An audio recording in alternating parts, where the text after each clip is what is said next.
Hey guys, it's Deepica, and today's video is, I would say, a little different for my channel, but in the best way possible. I think as you guys have seen me grow on YouTube, I've kind of evolved as a person and as a businesswoman, and I think something that's a big part of my life is the new business that I have built, which is Live Tinted. I have learned so many things along this journey, and so today I'm rounding up my 5 tips that you need to know when you're starting your own business. Let's get started. First and foremost, I would say more than anything, my number 1 tip is just start. Just start. Get out of your head, take away all those excuses, stop worrying about perfection, and just get started. Now, this goes back way before even Live Tinted. Like, this is every step of my journey and my career, and I have to caveat by saying I don't have all the answers before somebody says in the comments below, like, girl, who you think you is, or something like that. I just went for it, you know? I just started. It was never about overthinking in any capacity. Even when I graduated college and I didn't get the job at L'Oreal that I wanted, when I thought I was supposed to be a brand marketer, I just went for that next opportunity. I just started my blog. I just started my YouTube channel. If you go back to my viral video of how I started my career, use an iPhone, I held it vertically instead of horizontally, and I didn't know what I was doing, but it didn't matter. And that second video got picked up by BuzzFeed, and over 10 million people didn't care that it wasn't perfect. So I think I am living proof that you just have to get out of your own head, because the biggest thing stopping you from your dreams is yourself, and that little voice in your head telling you that you can't do it. And the reality is you can. You just have to believe it more than anything else. And that brings me to my next point, which is believe in your vision. Believe in your vision. Yours. It's your vision. No matter what you have, again, this goes back to the voice in your own head. At least for me, the voice that was like in my head. There's a lot of them. There's a lot of distractions, you know? There's a lot of things coming at your way. And I had to so fiercely believe in what I thought this company should be. Like, I got told by so many investors, so many friends, and all these other people who had the best intentions, by the way, that I didn't need to start it as Live Tinted as a community platform first. They were like, Deepica, like, you already have a community. Like, why do you need to start this separate brand? And I just kept saying, this brand is not about me. This is about something bigger than myself. And it is so important for me to, I don't know, just like go with that vision. Like, I didn't want this to be a brand about Deepica, a brand about just South Asians. I wanted this to be a truly inclusive community, but to, for the first time ever, include South Asians into the narrative. At least that's how I feel. I never really feel like I saw myself in any beauty story or campaign. So I just think it's so easy to lose sight of why you got started, especially when you get investors involved.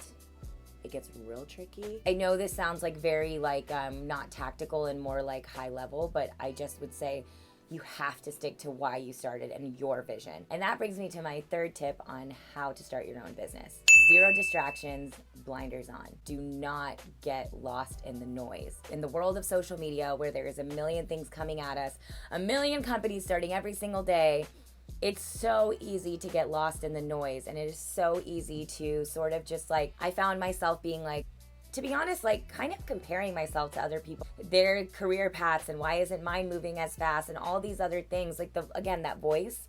And luckily, because of an incredible mentor support system and friendship I have around me, I've been able to train myself and teach myself to recognize and realize, again, back to the first 2 points, my vision and just getting started, and that belief in myself, that it doesn't matter if there's a million other companies out there, because nobody is you.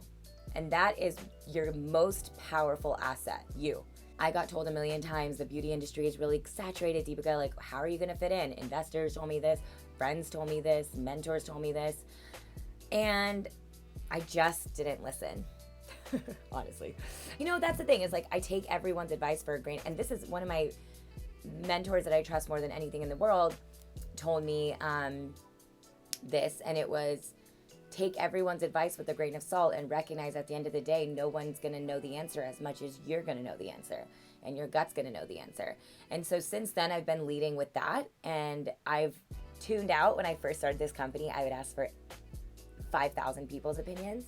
And now I've dwindled it down to like 1,000 people. No, I'm just kidding. I've definitely now gone to subject matter experts. Instead of going to like 50 people about the same question, I would go to 1 to 2 people, because I know that they're the experts in my world on that certain subject. So when I say no distractions, it's important to get perspectives and different people's perspectives, but then recognize that your own intuition is going to be the strongest voice. I mean it. And that brings me to my fourth point, which is your network is everything. When I first started in this entire journey of my career, I was tapping into my mom's, aunties, friends, brothers, sisters, daughters, little cousin or something, like anyone and everyone. I went to any event that may potentially make me run into somebody who could help me and see my passion into what I was going for. I think one of the biggest questions I get asked is well, how do I find my mentors? How do I find my network? And that's a great question. And I think you should treat every single day as a networking opportunity. There is no difference between going to the office to going to the gym to walking the street. You never know who you're going to run into. And that doesn't mean I'm saying you have to look put together all the time, just to be real, because I definitely am not that person. But my energy was on all the time, and I was myself all the time. I feel like some people have the advice of going to work every single day, 150%.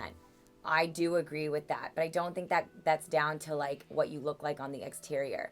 Now, if getting dressed up and getting put together is what makes you feel the best so you can bring your best foot forward, then do that. But what I'm saying is give 100% every single day, because you never know who you're gonna meet, who you're gonna run into. And say you don't live in, people who are in, not in LA or a major city. The internet is a very powerful tool. You should treat your Instagram as a resume. You should treat the DMs as a way of email, and make sure that you recognize that I attribute so much of what I've built today to my network. And when I say that, it's not discrediting myself, because I worked really hard to build that network. And I think the reality is when you go to people and show the F up and show who you really are, it's an intoxicating energy that makes them want to be a part of your narrative and help you. And I've felt that way about people who have approached me. So when you think about the inverse, right? Not me trying to meet my potential mentors, but me meeting mentees. I would love to help everybody, but you have to also recognize time is finite, and you have to think about it. I think the older people get, the more they value their time. And so what is going to make something worth somebody's time?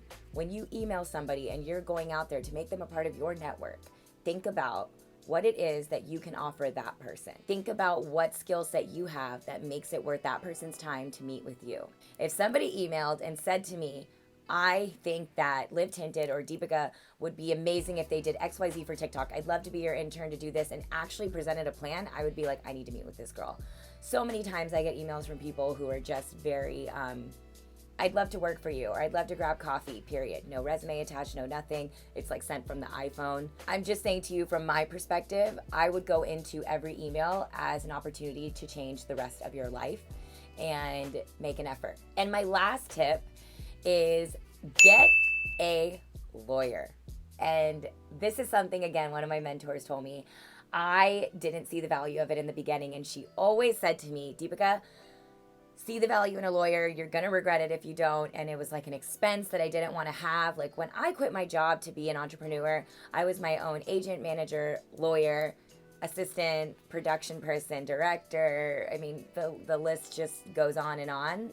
I was calling favors with cousins and family friends to be my lawyer. I think the number one thing that you could invest in, and it's really tough in the beginning, right? You're whether you're starting in a company on your own or you're getting investors, it's just so important that you protect yourself and get a lawyer, because I have too many friends who have started companies that are now dealing with legal issues, trying to get themselves out of things. So if there's one thing that I feel like you can't do yourself, unless you do have a law degree, which is amazing, by the way, I'm just saying, in the scale of things to invest in, a lawyer will make sure that in the longevity of your business, you are protected. And so I would say it would be a top priority if you can. So those are 5 tips that I think are really valuable for starting a business. I have so many more thoughts and things. I could give tips on fundraising and building a team and all the things that I'm still figuring out every single day and don't know really the answers to. But I can tell you from my journey and my kind of where I've been, what's been working for me. If you guys like this video, please let me know down below. I just feel like, my life is not just makeup, or it's not just my family only. And I want to share all aspects of my life. And I think at this point, I'm really excited. So subscribe to my channel. I always forget to say that. Thanks. I'm not eager or anything. Yes, I am. Thank you guys so much for watching, and I'll see you next time.